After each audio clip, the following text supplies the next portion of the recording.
Boa noite, igreja. A paz. Abre sua Bíblia, por favor, em Mateus, capítulo 10, versículo 28.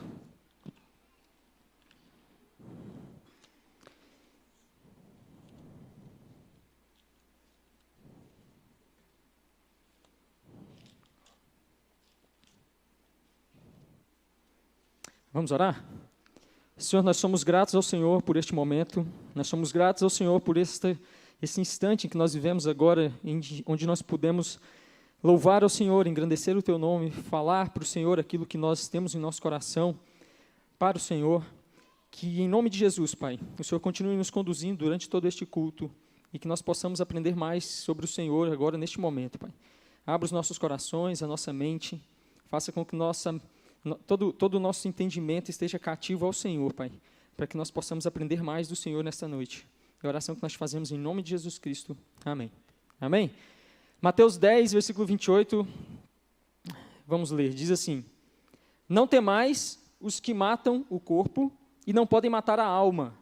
Temei, antes, aquele que pode fazer perecer no inferno tanto a alma como o corpo.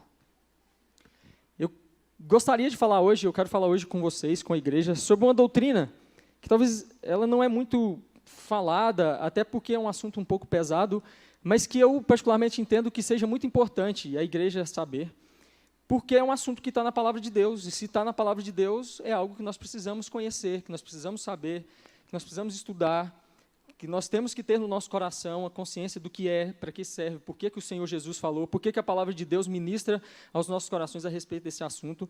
E o tema da minha mensagem é Highway to Hell. É aquele tema da música do AC/DC mesmo. Quem conhece essa música? Highway to Hell. É uma música do AC/DC. Levanta a mão aí, quem conhece? Eu não vou ler a tradução da música aqui, mas tem um propósito. Eu quero falar um pouco com vocês hoje sobre a doutrina do inferno. É isso mesmo. Que é uma doutrina bíblica, é algo que está na palavra de Deus, é algo que é importante nós conhecermos. E por que eu quero falar sobre isso? A primeira coisa é porque tanto o mundo quanto Satanás, utilizando-se disso, ele tem tentado colocar nos nossos corações, na nossa mente, ensinamentos errados a respeito do inferno, e isso tem gerado na igreja e em nós um certo comodismo, e até mesmo alguns ensinamentos no sentido de que o inferno não existe, quando na verdade o inferno existe, e muitos de nós, às vezes, ao crermos que o inferno existe, cremos de maneira equivocada. E isso é danoso, isso é sério, isso é um problema para a igreja. Nós não podemos, enquanto cristãos, enquanto pessoas que cremos em Jesus, que cremos nesta palavra que está aqui, temos um entendimento errado a respeito dessa doutrina. E aí você fala, nossa, doutrina do inferno? Sim, o tema é esse mesmo. Dentro da teologia nós temos a doutrina do inferno, que é onde nós estudamos a respeito disso. Como eu disse, Satanás ele fala sobre isso, e a igreja precisa se contrapor a isso. A igreja precisa se levantar e de uma forma até apologeta, como pessoas que defendem a sua fé e defendem a palavra de Deus, a igreja precisa se levantar contra ensinamentos que vão contra o que a palavra de Deus ensina. Quando nós pegamos 2 Timóteo, o apóstolo Paulo escrevendo para Timóteo, capítulo 4, verso 2, ele diz assim, prega a palavra, insta, quer seja oportuno, quer não, corrige, repreende, exorta com toda longanimidade e doutrina. A própria palavra de Deus e o próprio apóstolo Paulo, trazendo instruções para Timóteo, ele fala que nós precisamos sim, olha que interessante, ele fala assim, com toda longanimidade e doutrina. Quando nós falamos do inferno, o tema doutrina do inferno é uma doutrina, e nós precisamos falar, nós precisamos ensinar, nós precisamos estudar, nós precisamos falar para as outras pessoas, nós precisamos ter o conhecimento com relação a isso. Nós não podemos negligenciar esse assunto. Se a Bíblia fala, eu não tenho o direito de achar que não é um assunto importante. Se a palavra de Deus fala sobre isso, por que eu vou achar que talvez não seja um assunto que não deva ser tão importante e que nós não devamos estudar e conhecer mais?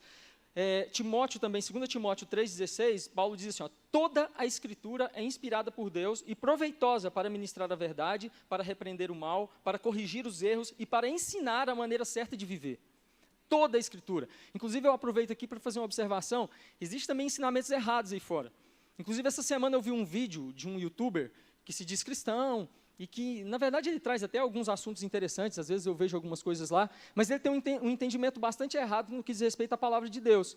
Ele fala que a Bíblia é um livro que foi alterado, é um livro que que sofreu muitas alterações durante a história e que é um livro que contém a palavra de Deus, mas não é a palavra de Deus. Mentira.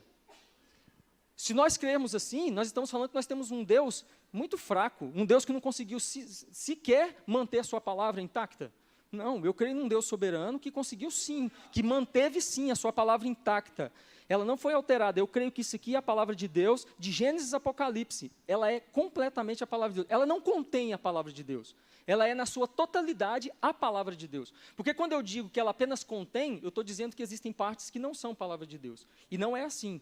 Ela é toda inspirada por Deus. E se ela toda é inspirada por Deus, e se toda ela é a palavra de Deus, todo e qualquer assunto que está nela é importante e precisa ser estudado.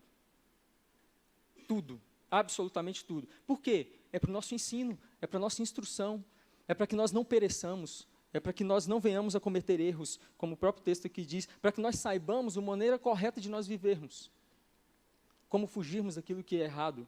Jesus falou muito sobre o inferno. Jesus não falou somente sobre o céu, ele falou também muito sobre o inferno. Se ele falou, quem é o nosso exemplo maior? É Jesus. Nós somos pequenos cristos e como pequenos cristos nós temos que falar também. Gente, nós precisamos falar muito sobre o céu, mas nós precisamos mostrar para as pessoas os dois lados, para que elas entendam que o céu é algo que nos espera e que nós aguardamos ansiosamente, mas aqueles que não estão em Cristo também, existe um inferno que os espera. E nisso nós temos a esperança de que, ao alertarmos eles, essas pessoas fiquem atentas e afastem-se do mal, para que elas então possam ter como destino o céu. Se Jesus falou, por que eu não falaria? Por que nós não falaríamos? Por que nós não pregaríamos sobre isso? Não estudaríamos mais sobre essa doutrina do inferno? De forma alguma, nós precisamos sim fazer isso. O inferno existe, e olha aqui, para mostrar a justiça de Deus por meio da sua ira manifestada no inferno, sobre os pecadores, que não deram crédito à sua palavra. Qual a razão de existir o inferno? Talvez muitos de nós possamos ter perguntado, por que existe o inferno? O inferno existe para que a ira de Deus e a justiça de Deus seja manifestada. Sobre quem? Sobre os filhos da desobediência. Aqueles que não estão em Cristo, e aqueles que, e nós vamos ver mais para frente, que cada um vai para o inferno pela sua própria responsabilidade, mas aqueles que não ouviram, estão sendo alertados e não querem isso, a justiça de Deus será manifestada sobre a vida dessas pessoas. É o que nós olhamos para isso com um ar de alegria e com um ar de sei lá, dizendo assim, está vendo? Não, de modo algum. No nosso coração, e pelo menos no meu, paira assim a tristeza por saber que existem pessoas que infelizmente não dão crédito à palavra de Deus e por causa disso vão para o inferno. A palavra de Deus nos diz que o inferno foi criado para Satanás e os seus demônios. No entanto, a partir do momento que o homem peca, o homem cai e o pecado passa a fazer parte da vida do homem, aqueles que não estão em Cristo têm como destino também o inferno. Isso é triste, mas existe a boa notícia, existe o evangelho alertando as pessoas, dizendo, saiam do mau caminho, saiam das paixões deste mundo, para que vocês não sejam e tenham como destino o inferno. Por que então que existe o inferno? O inferno, gente, é a manifestação da ira de Deus. A justiça de Deus é manifestada no inferno. Um dia eu preguei aqui no rádio, deixa eu tentar me lembrar o tema que eu falei com eles, foi, eu quero justiça. O tema foi esse, eu quero justiça. E eu estava falando com eles assim, existe dentro de nós uma sensação, um desejo de justiça, né? Quando nós vemos algo de errado acontecendo, algum problema, eu me lembro que quando eu preguei isso, foi bem na época que teve aquele rapaz um cantor que subiu num palco e começou a chamar Jesus de, não convém nem falar, eu acho que vocês sabem quem foi aí, e aí eu falei para eles assim, às vezes a gente olha para uma situação daquela e fala assim, por que Deus não fulmina um cara daquele? Nós somos maus, infelizmente, porque assim, é algo tão terrível, mas a gente sabe, no Antigo Testamento, nós víamos Deus, às vezes, fazer a sua justiça de forma imediata. Você via Nadab e Abiú ir lá, levar fogo estranho, morria na hora. Você via situações como essa no Antigo Testamento. No Novo Testamento, nós estamos debaixo da graça, e isso não significa que a justiça de Deus não será feita. Nós não vemos ela acontecer de maneira imediata. Mas existe um momento, e lá em Romanos, capítulo 1, nós vemos Deus falando que Ele entregou essas pessoas às suas paixões e prazeres, mas um dia a ira de Deus será manifestada. Deus está no seu trono e a sua ira um dia será manifestada. Onde? No inferno. O inferno é a manifestação da ira de Deus. O inferno existe, o inferno é real. O inferno não é algo do imaginário humano, não é algo que, será que existe mesmo? Não, existe, é real. Você crê que a Bíblia é a palavra de Deus e que nela contém somente a verdade? A Bíblia diz que o inferno é real. Você crê que Jesus é o próprio Deus e que não há nele mentira alguma, que não há nele falha alguma, que ele não é homem para que minta? Eu creio assim. Ele diz que o inferno existe, o inferno é real. Nós não podemos negligenciar essa informação. Não podemos. Outra coisa, no Novo Testamento, quando nós vamos pegar os textos e estudar, na verdade, lá chama o inferno, quando você pega na tradução, o original, chama de Geena, que no Antigo Testamento era o Vale de Inom. Por que quando nós vemos o próprio Jesus falar, ele fala Geena e fala sobre Geena? Porque Geena era um lugar onde, ali próximo a Israel, onde ele era jogado no Vale de Inom, lixos e muitas coisas eram jogadas ali. E aí, com o tempo, foi acumulando gases e tudo mais, e ficava pegando fogo o tempo todo queimando, aquilo ali queimando, e eram jogadas muitas coisas ali. E aí, para que as pessoas tivessem um entendimento de como poderia ser o inferno, porque, na verdade, assim como nós temos na palavra de Deus, eu acabei de citar agora há pouco em Coríntios, falando que nós não temos como mensurar e saber o que é o céu, porque é algo que a nossa mente não consegue entender, a plenitude do que é o céu. O inferno também é assim. No entanto, quando nós vemos no Novo Testamento, eles citam o inferno e faz uma comparação com o inferno, com esse Geena, que é esse lugar onde era jogado lixo e o fogo não parava de queimar. E haviam ali vermes, haviam ali muito lixo e o fogo queimando o tempo todo. E quando a Bíblia vai falar sobre o inferno, é dito que seria como se fosse o Geena. É chamado de Geena, o lugar onde, na verdade, Geena significa lugar de incineração, onde há fogo e o fogo não para de queimar em momento algum. Nós vemos em Mateus capítulo 5, verso 22, o próprio Jesus dizendo assim, eu porém vos digo que qualquer que, sem motivo, se encolerizar contra seu irmão, será réu de juízo. E qualquer que disser a seu irmão, raca, será réu do sinédrio. E qualquer que lhe disser, louco, será réu do fogo do inferno. Essa palavra inferno aqui no original está lá, Geena. Ela está escrita como Geena. O próprio Jesus falando que aqueles que forem praticando esses atos serão réu do fogo do inferno. Então ele está afirmando que existe sim um inferno, que o inferno é algo real. Em Mateus capítulo 18, verso 9, ele diz assim, e se o teu olho te escandalizar, arranca-o e o atira para longe de ti. Melhor te é entrar na vida com um só olho, do que, tendo 2 olhos, seres lançado no fogo do inferno. Mais uma vez, Jesus nos trazendo a afirmativa de que existe. E é interessante que ele chega ao extremo de dizer, é melhor você arrancar um olho, é melhor você cortar a sua mão, um membro seu, do que você ir para o inferno, trazendo para nós a seriedade do que seria isso. Ele dizendo, é melhor você passar por essa dor, é melhor você ficar assim. Lógico, gente, nós precisamos entender que, por exemplo, suponhamos que o seu problema seja com a internet. Você, ao invés de você arrancar os seus olhos, é muito mais fácil você parar de acessar a internet em algumas coisas que você não deveria acessar.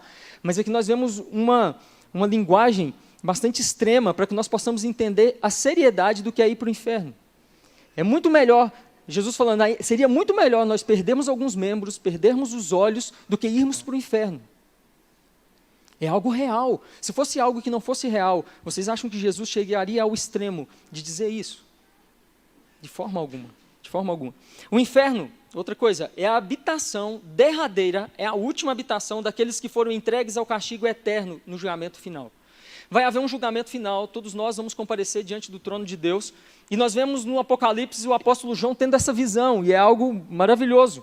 Principalmente, algumas pessoas têm medo de ler Apocalipse porque elas falam assim, nossa, tem muita coisa terrível lá.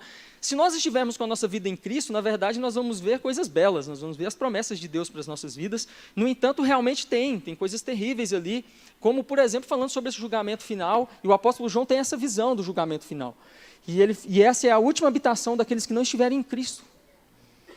É a última habitação daqueles que vão ficar por toda a eternidade no inferno, sofrendo. E agora eu quero tratar um pouco sobre isso. Olha o que diz aqui, em Mateus 25, do 41 ao 46, diz assim, então dirá também aos que estiverem à sua esquerda, apartai-vos de mim, malditos, para o fogo eterno, preparado para o diabo e seus anjos. Porque tive fome, não me deste de comer, tive sede, não me deste de beber, sendo estrangeiro, não me recolhestes, estando nu, não me vestistes, e enfermo, e na prisão, e não me visitastes.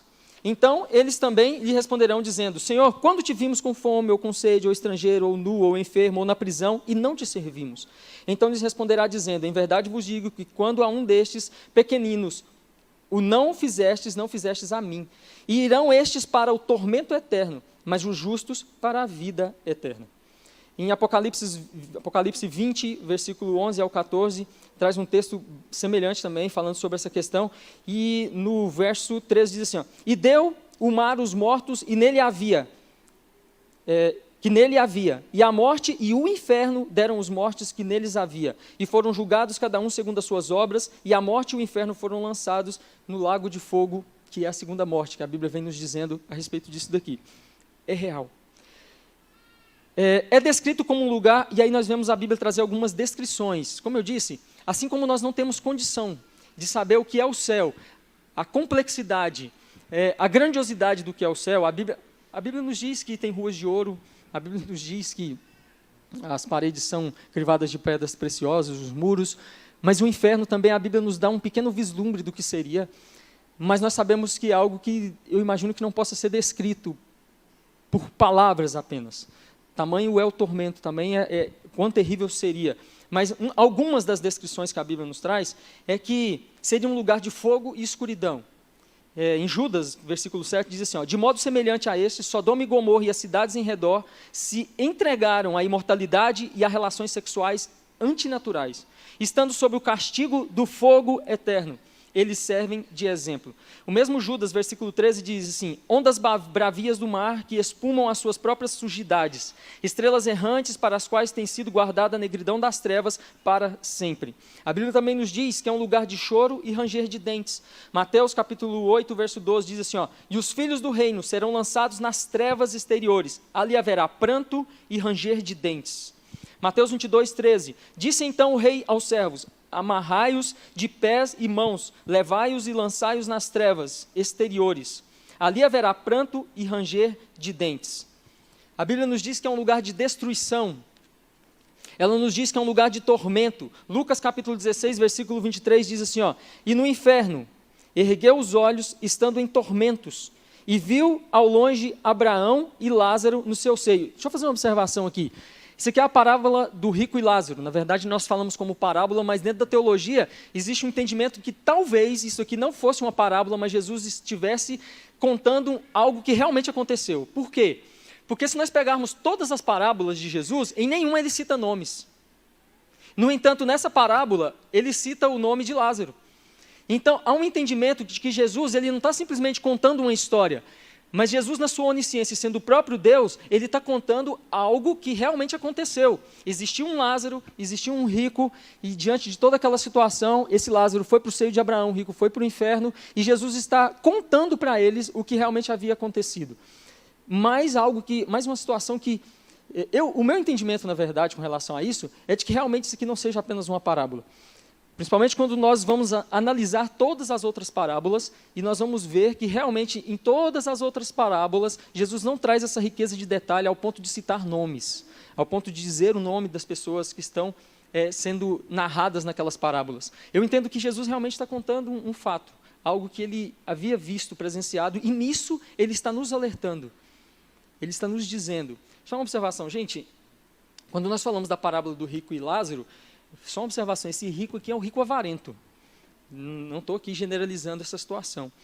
Mas nós sabemos que a palavra de Deus é clara no que diz respeito a isso daqui. Apocalipse 20, verso 10, diz assim, ó, e o diabo que os enganava foi lançado no lago de fogo e enxofre, onde estão a besta e o falso profeta. E de dia e de noite serão atormentados para todo sempre. O Novo Testamento nos ensina sobre o inferno de uma maneira que realmente ele tem a intenção de nos chocar. Não é à toa que nós vemos, talvez, como eu li agora, algumas descrições tão fortes a respeito do inferno. Existe essa intenção de chocar? Existe sim. Senão, veria de uma forma mais branda. Existe sim essa intenção de você ouvir falar sobre isso, você ler sobre isso e falar assim, meu Deus, é um lugar onde existe esse fogo, é um lugar onde existe tudo isso, ranger de dentes, todo esse tipo de tormento. Mas qual é a razão de haver esse choque? Para que gerar em nós essa situação de talvez de espanto? Qual é a intenção da palavra de Deus? Por que Deus permitiu isso? Para nos alertar. Para nos fazer entender que existe algo terrível que nos aguarda se nós não estivermos em Cristo. Talvez nós nos acostumamos com a nossa vida e vamos vivendo de qualquer jeito e nós nos esquecemos disso. Que existe algo preparado para aqueles que estão em Cristo, que é maravilhoso, mas também existe algo preparado para aqueles que não estão em Cristo, que é algo terrível. Também para nos chocar ao ponto de nós olharmos para aqueles que estão perdidos e falarmos, meu Deus, como que eu posso viver a minha vida como se nada tivesse acontecendo, enquanto essas pessoas estão indo para o inferno, que é um lugar tão terrível.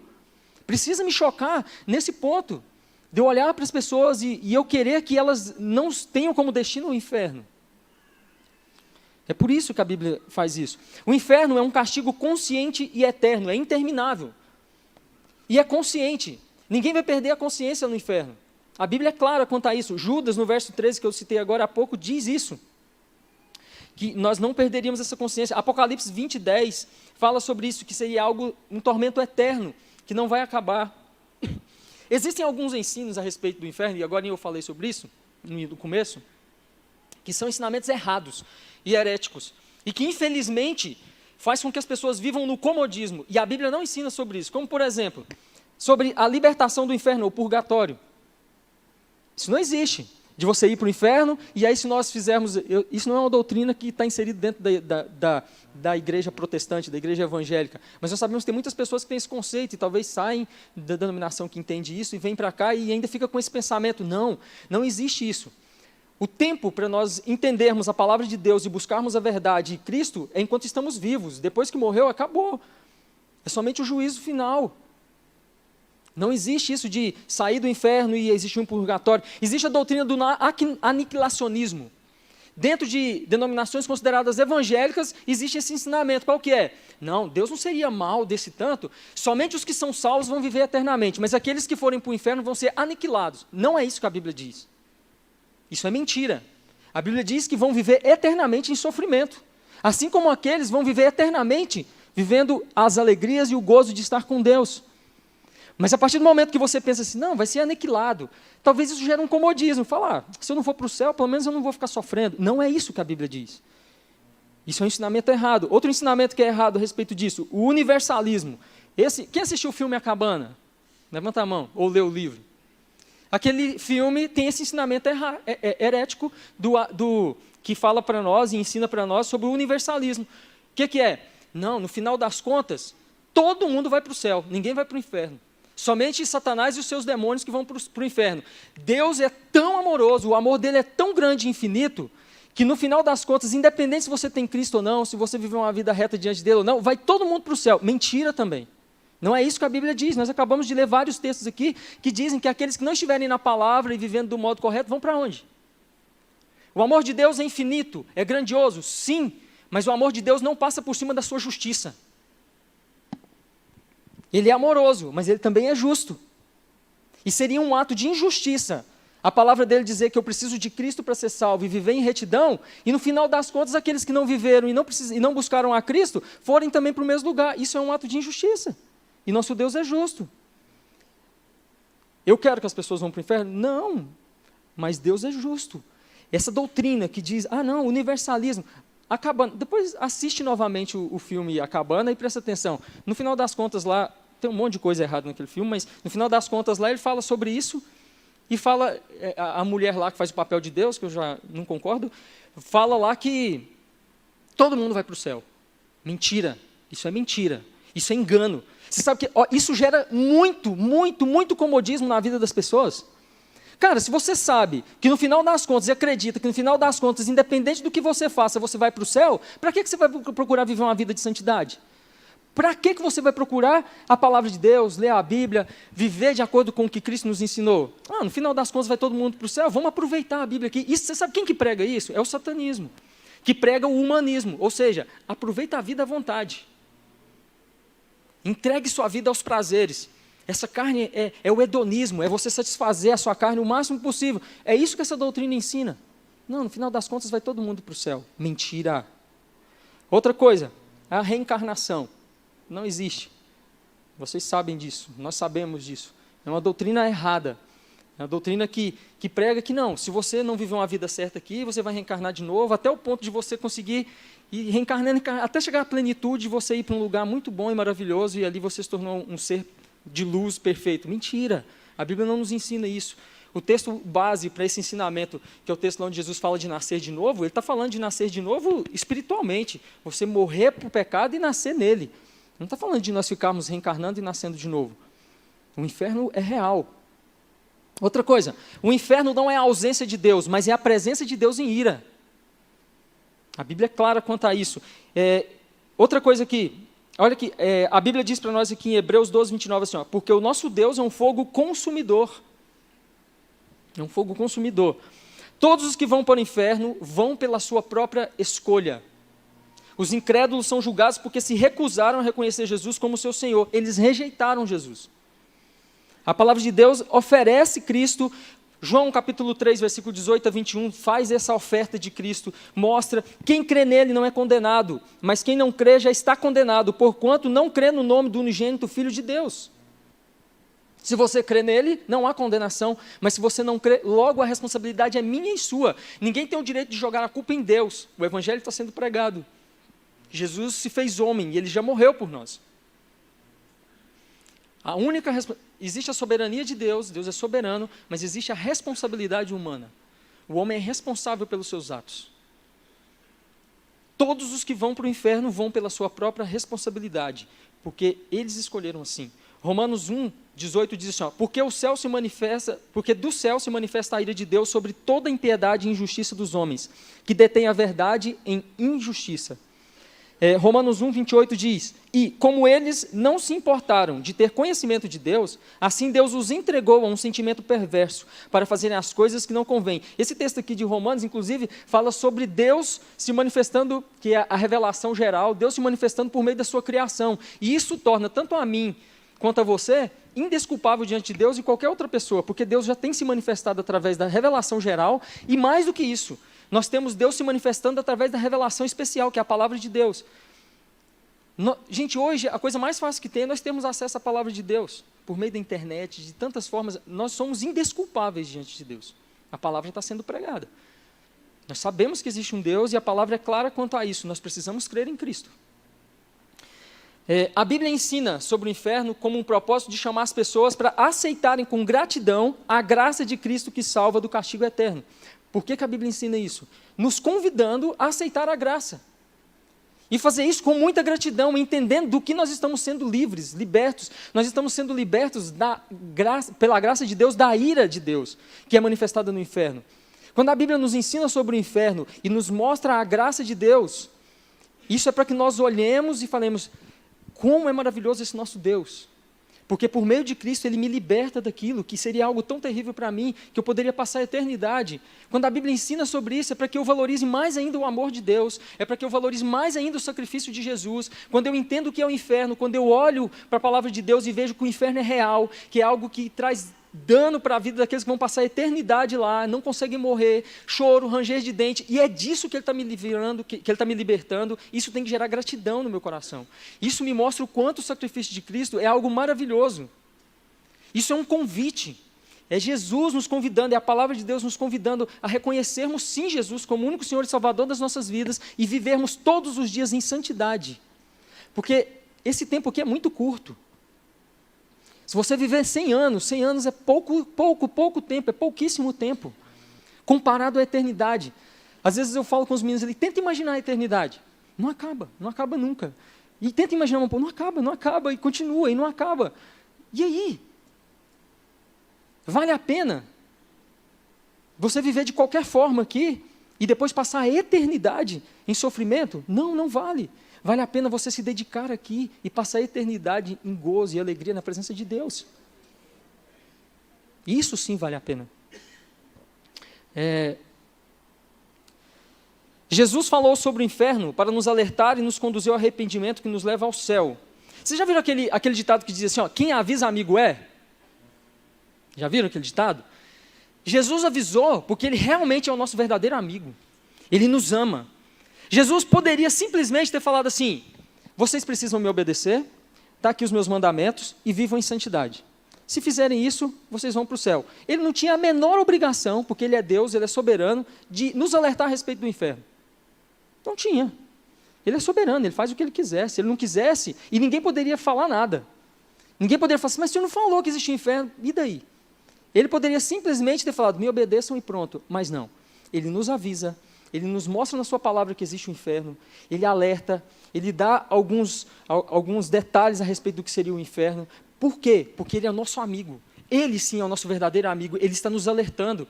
Se você gosta de um amigo, e você sabe que ele vai sair daqui da igreja hoje, e vai passar por um caminho ali, e vai chegar na esquina da frente ali, vai ter alguém esperando ele para matá-lo, para feri-lo, fazer alguma coisa. E você olha para essa pessoa, a primeira coisa que você vai fazer é chegar nela e dizer, cara, não vai por ali, tem alguém te esperando lá, e você pode morrer numa emboscada que está feita para você ali. O que é isso? Isso é amizade, isso é amor. Isso é demonstração de amor. Agora, se você sabe que tem uma emboscada preparada para alguém ali que você conhece aqui na igreja, você simplesmente olha para essa pessoa e fala assim, cara, prepararam uma emboscada para fulano ali. Mas lá, velho, deixa ele, vamos ver no que dá. Isso é amor?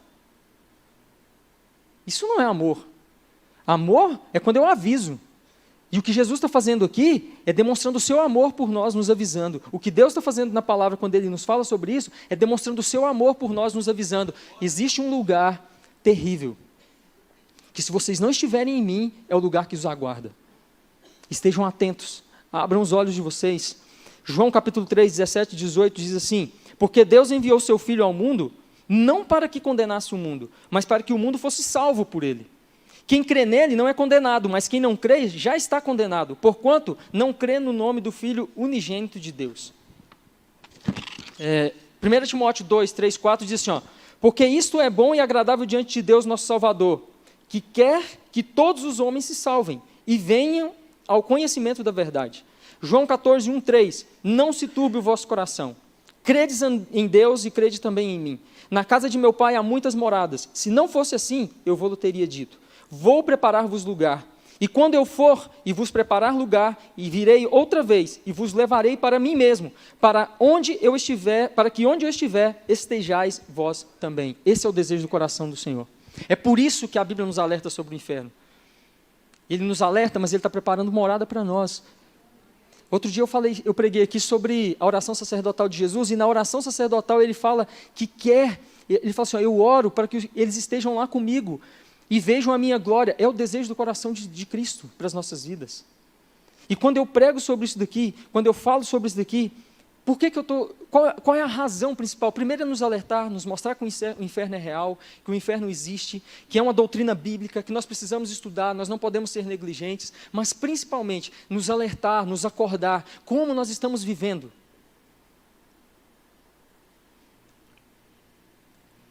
Para onde nós estamos caminhando? Não pensem que o fato de estarmos simplesmente dentro da igreja, sentado em cadeiras, significa que nós estamos indo para o céu. A nossa vida não se resume a isso daqui, o nosso culto. Hoje de manhã o pastor Alan Brizotti falou sobre isso. O nosso culto não se resume aos domingos à noite, domingo de manhã, aos momentos em que nós estamos aqui de 1 hora e meia. Como estamos vivendo a nossa vida lá fora? A Bíblia fala que se eu chamar de tolo meu irmão, eu sou digno do inferno. Gente, tolo. De que nós estamos chamando os nossos irmãos aí fora? Como nós estamos vivendo a nossa vida aí fora? Para onde nós estamos caminhando? Nós estamos indo para o céu que foi preparado para nós, ou nós estamos indo para o inferno? Isso é algo real. E que nós precisamos cair na real é hoje. É enquanto temos vida ainda. E ainda há oportunidade de mudança nas nossas vidas. E eu queria fazer uma pergunta. Eu já fiz ela, mas na verdade, para onde você está indo? Se a sua resposta, sem pensar, eu tenho certeza, eu estou indo para o céu. Glória a Deus por isso. Mas se existe um pingo de dúvida no seu coração, cara, eu não sei. Ou talvez a sua resposta, talvez ela seja até negativa. Eu acho que do jeito que eu estou hoje, eu estou indo para o inferno.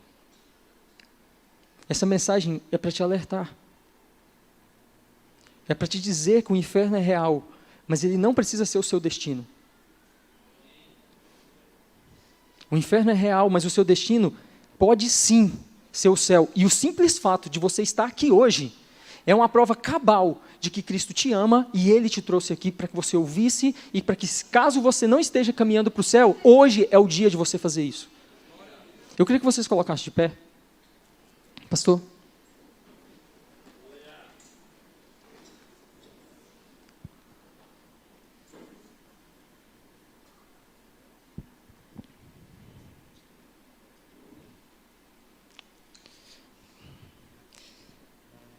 No século XIX, tinha um pregador que ele chamava Charles Finney. Até esse pregador, até o século XIX, não existia essa questão de falar assim, se você quer reconhecer Jesus, venha à frente, ou alguma coisa nesse sentido. Isso não existia. Na igreja primitiva, os reformadores, não existia isso. Na verdade, era feito um apelo, as pessoas reconheciam Jesus no seu lugar, e eu nem sou muito de fazer isso. Mas eu não vejo nenhum problema nisso também. E eu entendo que é algo que é importante, porque é algo que marca. Eu me lembro que o dia que eu tinha 17 anos de idade, quando eu reconheci Jesus como Senhor e Salvador da minha vida, e eu me lembro que aquele caminho que eu percorri marcou a minha vida, me levou ali à frente, e foi algo maravilhoso. E eu queria que a igreja fechasse os olhos agora. Eu queria que todos vocês fechassem os olhos de vocês. E eu queria que você fizesse uma reflexão a respeito da sua vida. Eu queria que você trazesse à sua memória como tem sido a sua vida. Como você tem vivido todos os dias? Você realmente está com a sua vida diante do Senhor? A sua vida está em Cristo? Você está verdadeiramente em Cristo? Ou paira sobre o seu coração alguma dúvida ainda a respeito disso?